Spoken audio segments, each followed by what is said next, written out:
네, 먼저 지난 5월 5일 우리 서대문구 어린이 축제 감사하다는 인사말을 꼭 드리고 싶습니다. 여러분들의 간절한 또 기도와 그리고 수고로 인해서 너무 잘 진행이 되었습니다. 이번에도 1200여 자원봉사자 그리고 4만여 명의 또 우리 어른들과 아이들까지 와서 아주 즐거운 시간을 잘 보냈습니다. 이번에는 특별히 날씨 때문에 굉장히 걱정들 많이 하셨죠. 날씨가 너무너무 신기하고 참 이게 기분이 좋더라고요. 왜냐하면 다음날 비가 오니까 그렇게 좋을 수가 없어요. 5월 3일과 4일은 태풍 수준이었고요. 5월 5일 그것도 우리 행사할 때만 딱 좋다가 저녁부터 또 비가 오지 않았습니까? 그리고 다음날 비 오고요. 야, 이런 걸 보면서 참 우리 성도님들의 믿음도 좋다 하는 생각들을 하게 됐는데 날씨 걱정을 솔직히 굉장히 많이 했거든요. 그랬더니 저한테 오히려 목사님 믿음 좀 가지세요. 어린이날 언제 날씨 안 좋았던 적이 있습니까? 이러면서 막 아이스크림도 준비하고 하는 거 보니까 참 그 믿음대로 되는구나 하는 생각을 하게 됐습니다. 정말 우리 어린이 축제 정말 행복한, 이번엔 특별히 굉장히 조용하게 진행된 어린이 축제인데요. 수요 예배 때도 말씀을 드렸습니다만은 이 어린이 축제에 대한 초심을 우리가 잃지 말아야 되겠다는 생각을 다시 한번 당부드리고 싶어요. 왜 우리가 이걸 하느냐, 이걸. 거의 5천만 원 되는 예산을 하루 만에 쏟아붓고 이렇게 많은 분들이 수고할 수 있을까? 그 초심이 뭐냐면 바로 엊그제 그 5월 5일 날 큰 놀이동산에서 있었던 그 장면을 찍은 사진 한 장이 다 말해주는 것 같아요. 여러분 신문이나 이런 거 인터넷 쳐보면 유명한 어린이 어떤 동산에 사람 꽉 차 있는 거를 사진으로 볼 수 있어요. 완전히 공깃밥에다 물 비벼 놓은 거, 물 말아 놓은 거예요. 그냥 바글바글바글바글. 거기서 뭘 하겠어요? 꼼짝할 수가 없어요. 꼼짝할 수가 없어. 놀이시설 하나 타면 그냥 끝나, 하루. 거기서 입장료가 비싸고 그거 한 번 가려면 30-40만 원 써야 돼, 밥까지 먹어.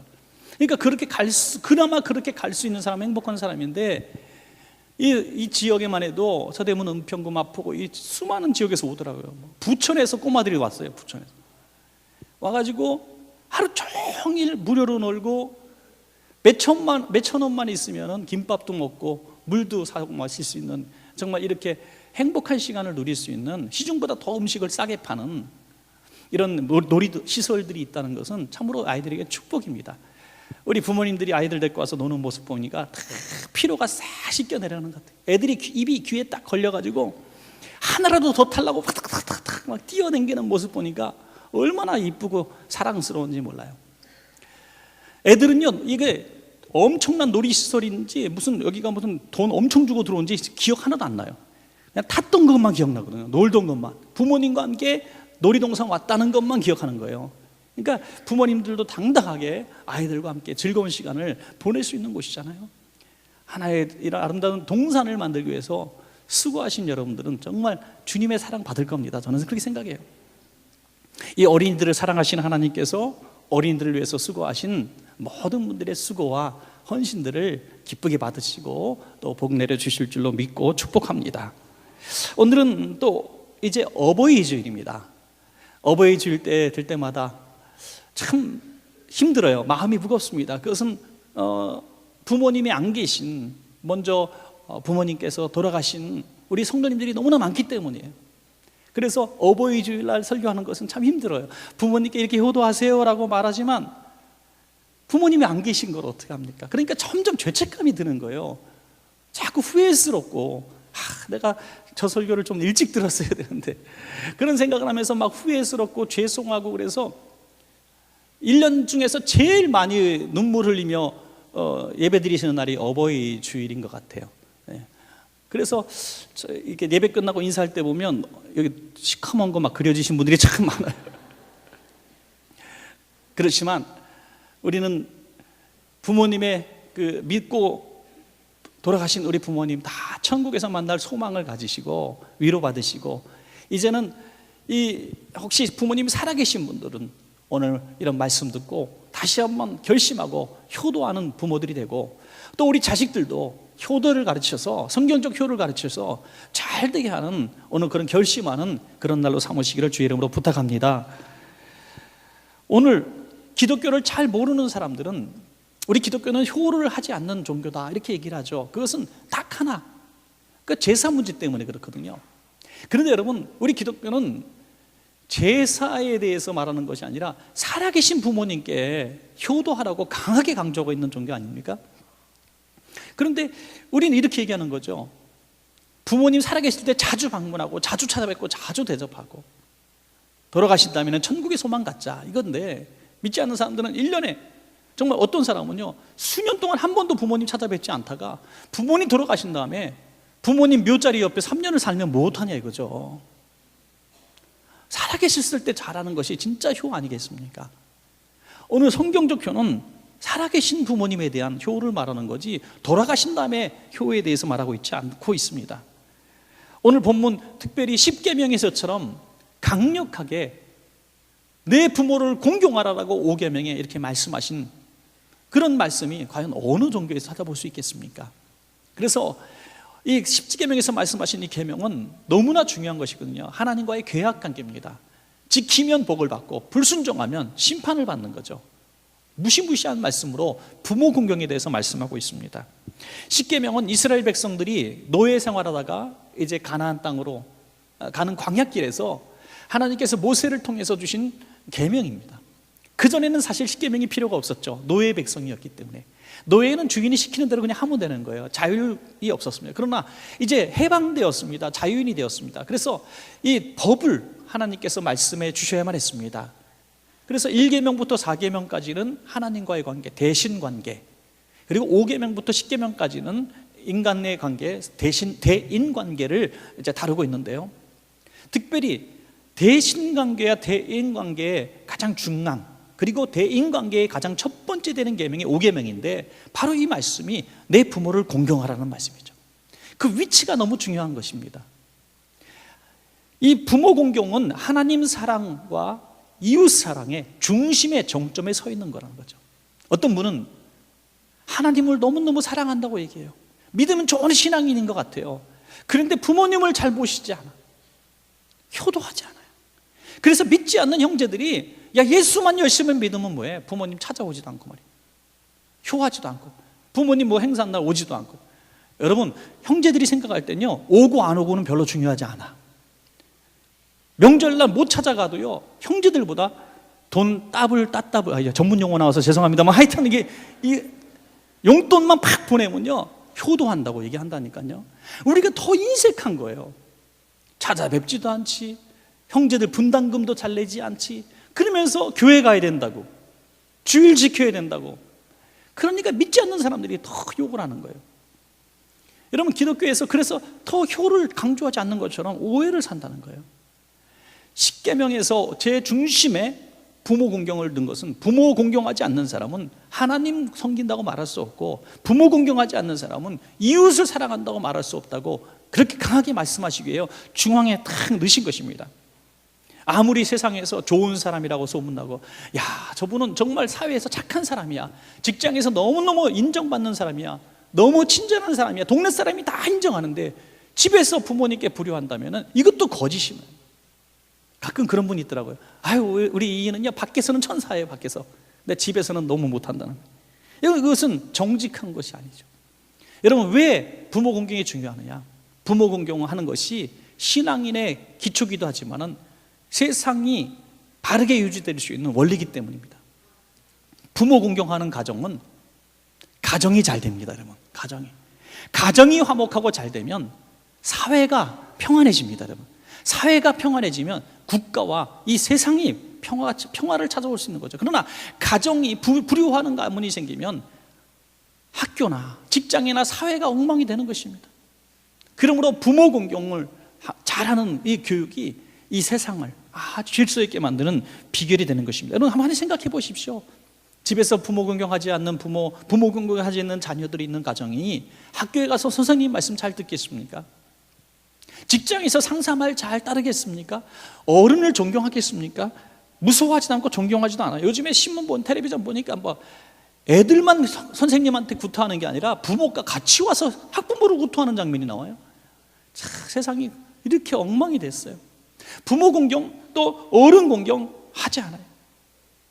여러분, 이러한 모습이 왜 생겼느냐? 가정에서 효를 가르치지 않기 때문이다 이거죠. 가정에서 효를 잘 배운 학생들은요, 그 몸에 배어 있습니다. 몸에 배워서 나중에는 세상에서도 다 인정받는 자녀가 될 수 있습니다. 그러니까 여러분, 조금만 힌트일지도 모르겠지만 지금 큰 아이들은 말을 안 들을 수도 있어요. 하지만 애들이 좀 작으면요, 존댓말 하는 법을 좀 가르치는 것도 좋아요. 집에서 부모에게 반말하면 야 존댓말 해, 이렇게 가르치는 게 참 좋습니다. 그러면 내 친구들은 다 엄마한테 반말하는데, 아빠한테 반말하는데, 아니야, 신앙의 명문가를 만들려면 넌 아빠한테 존댓말 써야 돼. 둘이 있을 땐 괜찮은데 다른 사람이 있을 때는 꼭 존댓말 써. 이렇게 잘 가르치면요, 부모님께 존댓말 꼬박꼬박 쓰는 아이들은 어른들 만나면 존댓말 다 쓰게 됩니다. 여러분, 이렇게 존중하는, 어른을 존중하는 법을 잘 가르치면 이 아이들이 반드시 세상에서도 인정받고 환영을 받을 수가 있을 줄로 그렇게 믿습니다. 여러분, 그래서 우리가 이 효 운동을 하기 위해서 효행봉사단이라는 걸 만든 거예요. 이 나라가 바르게 쓰고 세상이 바로 쓰고 가정이 바로 쓰게 되는 것은 이 효운동이 가장 중요하다, 저는 그렇게 생각을 합니다.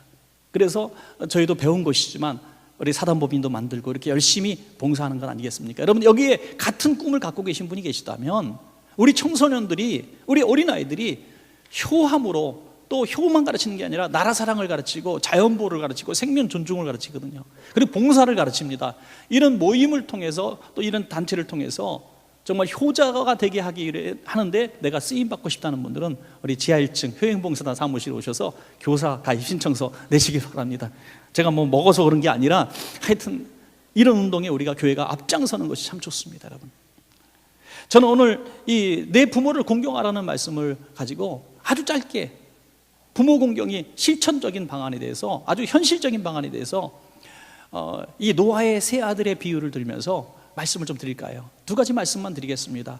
여러분, 노아는 아시는 대로 대홍수 이후에 이제 포도나무를 심고 포도주를 마시고 아주 취해버렸습니다. 실수한 거죠. 취해가지고 옷을 제대로 입지 않고 다 벗은 채로 잠이 들었는데 부끄러운 모습이었던 것 같아요. 그 당시에도 그 아들이 셈과 함과 야벳이라는 세 아들이 있었는데 함이 먼저 그 아버지 방에 들어갔다가 우연히 아버지가 그렇게 부끄러운 모습으로 잠을 자는 걸 본 거예요. 그리고 나와서 막 아주 뭐 재밌는 거 볼거리 봤다는 듯이 그 형제들을 불러가지고 아버지를 막 흉을 보는 거예요. 아버지가 말이야 이렇게 부끄럽단 말이죠. 아버지가 이런 실수를 다 하네 하면서 아버지를 막 웃음거리로 만드니 이제 두 아들은 이 얘기를 듣고 아무 말도 하지 않고 조용히 아버지 덮어드릴 걸 가지고 뒷걸음을 쳐서, 아버지 보지 않기 위해서 뒷걸음을 쳐서 가서 아버지를 이렇게 덮어드리고 다시 뒷걸음 쳐서 나왔. 여러분, 이렇게 조용하게 아버지의 허물을 가리는 이 장면이 나와서 함은 저주를 받고 셈과 야벳은 축복을 받는 이 내용의 말씀입니다. 여기서 우리는 효자가 무엇이냐, 부모 공경이 무엇이냐를 볼 수 있는데, 저는 두 가지를 덮어드리는 사람이 효자다 이렇게 봅니다. 두 가지. 하나는 그 내적인 거예요. 마음에 아버지의 부끄러움, 수치를 덮어드리는 자가 효자입니다. 여러분, 부끄러움. 두 번째는 아버지의 부끄러운 삶을 또 책임져 드리기 위해서, 그 경제적인 부분까지 책임져 주기 위해서 덮어드리는, 이불을 덮어드리는 이 삶이 바로 효자의 삶이다. 마음을 위로하고 또 삶을 존중히 여기며 존귀하게 살아갈 수 있는 인간적인 권리를 누릴 수 있도록 부모님의 최저 생계비를 꼭 책임질 수 있는 이 부모가, 자녀가 되어야 된다는 거죠. 혼자 사는 독거노인 1세대, 혼자 사는 독거노인의 비율이 굉장히 많은데 다세대 식구들과 같이 사는 부모는요, 그래도 경제적인 생활 수준에서 그래도 먹고 사는데 부족함이 없습니다. 그런데 1인 혼자 사는 독거노인들은 통계 보니까 47%인가요? 그 정도가 먹고 사는 문제에 너무 힘들고 월세, 사골세방에 살고 있다는 통계가 나와 있습니다. 그만큼 자식들의 공개를 받지 못하고 있다는 것이죠. 이건 덮어드리는 인생이 아니라는 거예요. 덮어드리는 삶. 오늘 그래서 우리는 두 가지를 꼭 덮어드려야 됩니다. 첫째는 여러분 부모님의 수치를 덮어드리는, 부끄러운 삶을 덮어드리는 여러분 되시길 바랍니다. 공경이라고 하는 것은 무겁다는 뜻을 가지고 있어요. 잠언 23장 22절의 말씀해 보니까 너를 낳은 아비에게 청종하고 내 늙은 어미를 경히 여기지 말지니라. 경히 여기지 말라, 가볍게 여기지 말라는 거예요. 부모님이 너무 쉬운 대상인 것 같아요. 요즘 아이들 보니까, 특별히 남자아이들 보니까요, 초등학교 5학년쯤 되면 엄마하고 맘먹기 시작해서 고등학교 2, 3학년쯤 되면 엄마는 종이야, 하인이야. 그래도 아버지는 조금 무서워해요. 아버지는 힘으로 아직은 안 되니까. 엄마는 아주 우습게 여기더만요. 근데 이게 어느 집안이나 많이 그런 것 같아요. 그렇다고 해서 매로 때린다고 이게 뭐 하루아침에 효자가 되겠습니까? 그게 참 답답한 일이죠. 왜 그런가? 어릴 때부터 가볍게 여긴 거예요. 너무 쉽게 대해준 거예요.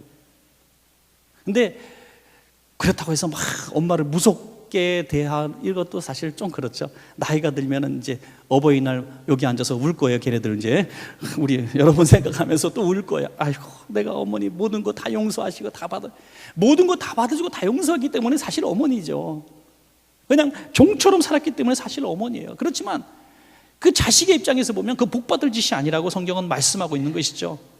길거리 가다가 보니까 어떤 노인을 막 혼을 내더라고. 어떤 사람이 막 뭐라고 욕하는데 듣고 보니까 자기 엄마를 그렇게 욕을 하고 있는 거예요. 막 꾸짖는 거예요. 어머니는 죄인처럼 가만히, 뭐 얼마나 대단한 잘못을 했는지 모르겠지만 막 꾸짖으면서 막 그렇게 쥐잡듯이 막 너무너무 끔찍한 장면을 봤어요.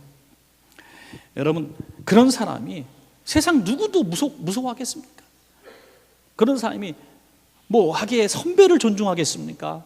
회사에 뭐 상사를 존중하겠습니까? 그런 사람이 이기적인 사람이고 세상을 망가뜨리는 사람 아니겠습니까?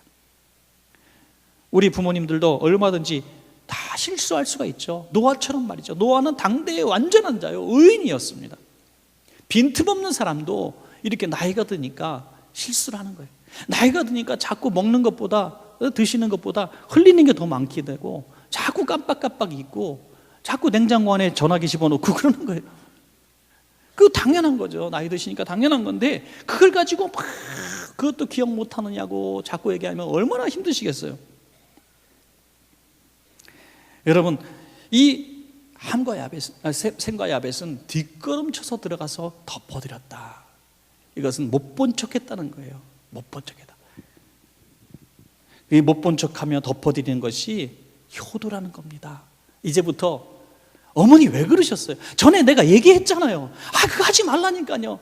어디서 많이 들어보는 소리인데, 하여튼 이 말 하지 마시고 덮어드리십시오. 나중에 후회할 일, 나중에 막 후회할 겁니다. 살아계실 때 그 한계의 상황에 부딪힌, 나이 들어서 어쩔 수 없이 그렇게 되시는 그런 부분들에 대해서 못 본 척 하시고 덮어드리는 여러분 되시기를 축복합니다. 어버이 주일을 오늘날 우리가 지키게 된 것은 사실 이 아주 오래된 미국의 전통이죠.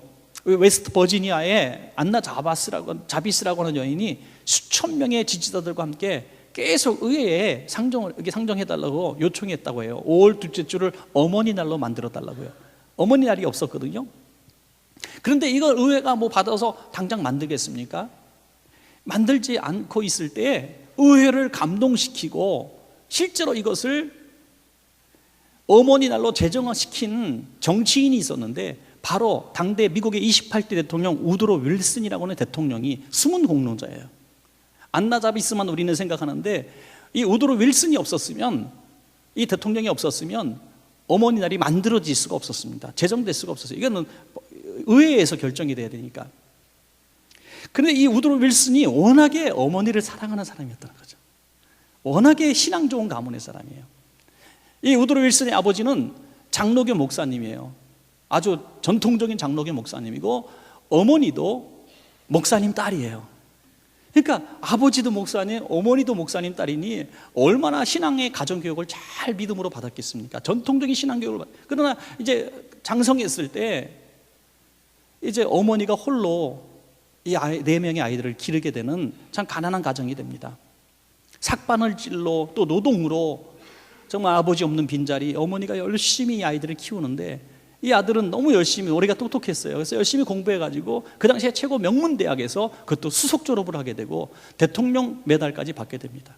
근데 어머니는 참 불행하게도 입고 갈 옷이 없는 사람이에요. 단 한 벌로 버텼던 사람 같아요. 너무 누더기 같은 옷이 있었기 때문에 이 졸업식장에 갈 수가 없었다는 거예요. 그래서 간청해서 오시라 그러니까 이 어머니가, 그러면 내가 한 군데 가긴 가겠지만 드러나지 않는 자리에 있겠다 해서 한 구석에 가만히 숨죽이고 저 아들 내 아들이 아니에요 라는 듯이 숨어 있었다고 해요. 그때 우드로 윌슨이 졸업식에서 이 졸업생을 대표해서 이제 인사말을 할 때 두 분에게 감사를 했어요. 하나는 이렇게 가난하고 아무 백도 없고 정말 앞이 캄캄한 이 젊은이를 아무런 편견 없이 평등하게 저를 대해 주시고 가르쳐 주신 우리 교수님들께 감사합니다 그랬어요. 교수님들께 감사를 할 줄 아는 인물이에요. 왜? 효자기 때문에. 효자니까 어른에게 감사할 줄 알아요. 여러분, 어떤 졸업식 순이나 이런 데서 내 스승님께 감사합니다라고 말할 수 있는 사람은 반드시 잘 되는 사람이에요. 여러분, 배운 사람. 요즘 그런 아이들 보기가 너무너무 힘들어요. 학교를 쳐다보지도 않겠다 그러고 선생님을 욕하고 나오는 이런 아이들이 얼마나 많아요. 두 번째, 어려운 가운데서도 궁핍한 가운데서도 늘 기도와 감사를 가르쳐 주신 어머니께 이 영광을 돌립니다 그랬어요. 기도와 감사를, 이 두 메시지를 통해서 온전히 수인왕의 힘을 보여드리고, 그는 이 메달을 빼서 누더기 같은 옷을 입고 숨지고 계신 어머니를 찾아 메달을 걸어드리고 포옹했다는 얘기입니다. 그런 인물이 있기 때문에 이런 위대한 인물이 되었고, 역사적으로 이 28대 대통령 우드로 윌슨을 어떻게 평가하는지 희비는 엇갈리지만은 어쨌든 이런 믿음의 신앙인으로서의 모범은 보여드리고, 또 오늘날 전 세계적으로 확산된 어머니 날을 제정시킨 인물이 되었다는 겁니다. 레위기 19장 32절에 너는 샘머리 앞에서 일어서고 노인의 얼굴을 공경하며 내 하나님을 경외하라. 머리 센 사람 있으면 일어나라는 거예요. 우리나라는 복음을 받아서인지 모르겠지만 지하철에서, 버스에서 이 말씀을 실천하고 있더라고요. 머리 희끗희끗한 분들 오면 레위기 19장 32절 말씀대로 일어서요. 그래 자리를 양보해. 여러분, 이거는 전 세계에 다 있는 게 아닙니다. 없는 나라 많아요. 선진국 가운데서도 그러지 않는 나라가 태반입니다. 그러나 우리나라에 노약자석이 있고 어른 오면 자리 양보하는 거, 이거 되게 우리가 복 받을 나라인 줄로 믿으시기 바랍니다. 그래서 일어나서 머리 희다고 다 일어날 필요는 없는 거죠. 나이가 많아야 일어나는 거지. 그죠? 머리 저보다도 젊은데 하얀 사람이 있긴 있더라고요. 여기 한 분 계신데, 하여튼 친구인데, 하여튼 여러분, 머리가 희다고 나이가 많은 건 아니죠. 그래서 나이 많은 어른들이 올 때 존중하고 일어서라. 이건 너무너무 중요한 말씀입니다. 둘째는 부모님이 우리를 덮어주셨듯이 우리가 그 삶을 이제는 덮어드려라 이거죠. 책임지라는 얘기. 여러분, 우리가 태어났을 때 아무것도 안 갖고 태어나지 않았습니까? 빈몸으로. 그래서 아무 데서나 울고 또 배설물을 쏟아내고 손끝 하나 닿지 않으면 살아갈 수 없는 그런 존재에 있을 때 어머니가 우리를 다 닦고 안아주시고 먹여주시고 입혀주시고 길렀기 때문에, 덮어줬기 때문에, 또 우리가 실수가 얼마나 많았어요. 어릴 때 사고치고 다니고 실수하고 잘못한 일이 너무너무 많을 때, 특별히 여기 계신 분들 가운데서도 곱게 잘 자라지 않아서 엄마 아빠 학교 무진장 오게 하신 분들도 있을 거고, 경찰서까지 오게 하신 분도 있을 거고, 친구랑 다퉈갖고 은행 돈 빼가지고 그 무슨 보상금까지 내주고 별의별 사람 다 있을 거예요. 돈놀이 잘못해갖고 또 잘못해서 빚 지어가지고 또 무슨 투자한다고 잘못했고 장사해갖고 엄마 아빠 집 담보 잡히고 별의별 고생 다 시킨 분들이 있잖아요. 그거 가지고 부모님이 매일같이 재촉하며 그 돈 갚아내라고 하시는 부모님이 어딨냐 이거예요. 근데 애들은 안 그러더라고요. 설날에 세뱃돈 받은 거 조금 갖고 있으면요, 그걸 10년 내내 달라 그래. 그러니까 자식과 부모 관계는요 그렇게 다르다는 거예요. 자식은 계속 달라 그러고 부모는 계속 덮어주는 게 부모예요. 그런데 더 이상 덮어줄 수 없는 때가 오는데 나이 앞에 장사가 없는 거죠. 그렇게 건강하고 그렇게 예쁘시고 그렇게 멋진 우리 아빠 엄마들도 다 솜처럼 부들부들해지고 무슨 마른 장작처럼 가벼워지는, 어느 날 갑자기 바짝바짝 들리는 거예요.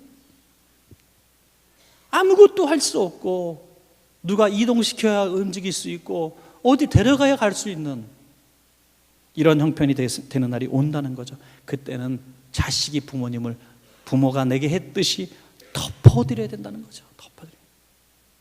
혼자 살기도 힘들다고, 나도 빚이 많다고, 그 부모님 내버려두고 산 사람 살자고 뛰쳐나가고 공개하지 않는 그런 못된 자식들이 얼마나 많은지.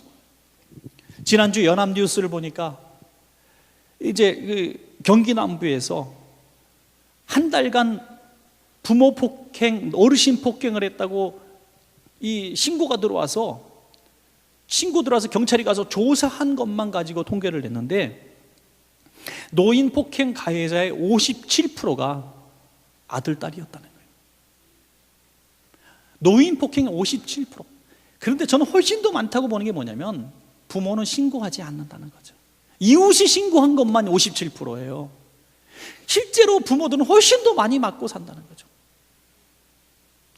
한 아들은 엄마가 낮에 너무너무 심심해서 복지관을 한번 다녀왔다고, 왜 싸돌아다니냐고 효자손을 가지고 어머니를 몽둥이로 삼고 구타를 해가지고 이 신문에 났어요. 저는 이해가 안 가요. 효자손이 때리라고 있는 게 아니거든요. 효도하라는 게 효자손인데 효자손으로 어떻게 때릴 생각을 할까, 부모를. 이거는 약간 정신 나간 사람 아니면 있을 수가 없는 거 아니에요. 뭘로 때려도 마찬가지지만 효자손으로 어떻게 부모를 때리냐 이거죠.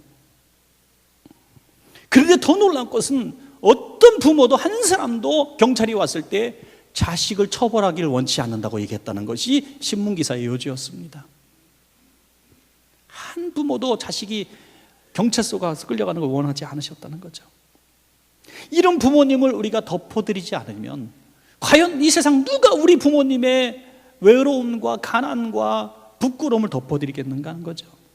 사람이 사람답게 살려면 기본적으로 먹고 사는 건 있어야 되지 않겠어요? 기본적으로 빚 피할 집은 있어야 되지 않겠어요?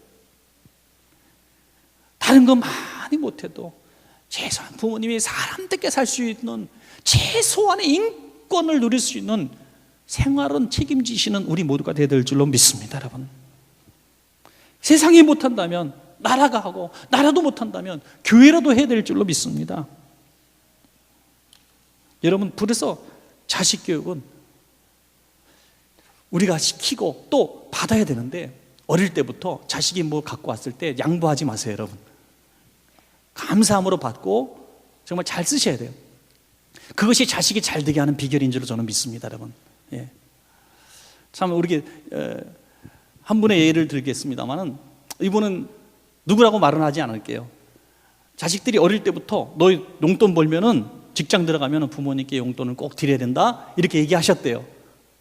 꼭 용돈을 내야 된다. 그래서 언제 그런 날이 올까 했는데 벌써 직장에 들어갔어요. 그리고 정말 그걸 딱딱 이제 보내주는 대로 얼마를 받는지 모르겠지만 이제 약속한 대로 받으신다는 이런 얘기를 들었어요. 어버이날 특강자로 이분을 모셔야 돼. 사실은 정말 제대로 된 교육을 저는 했다고 봅니다. 그렇게 할 줄 알도록 자식을 교육했다면 그 자식은 반드시 잘 됩니다. 여러분, 반드시 잘 됩니다. 왜? 이 계명이기 때문에요. 여러분, 계명이 뭡니까? 지키면 복을 받고 안 지키면 벌 받는 게 계명이에요. 그 자식이 복 받게 만들었으니 얼마나 자식을 교육 잘 시킨 겁니까, 여러분? 에베소서 6장 2절과 3절에도 같은 말씀이 나와요. 내 아버지와 어머니를 공경하라. 이것은 약속이 있는 첫 계명이니 이로써 내가 잘되고 땅에서 장수하리라. 여러분, 자식이 정말 잘 되기를 원하십니까? 그렇다면 효도를 받으셔야 돼요. 여러분들이 효도를 받으셔야 돼요. 효도 받는 이 방법은 말씀을 통해서 얼마든지 여러분 배울 수가 있습니다. 효도하시고 효도 받으심으로 여러분의 가문대대로 효녀 가문 되셔서 잘 되고 장수한 신앙의 명문가 되시기를 주님의 이름으로 간절히 축복합니다.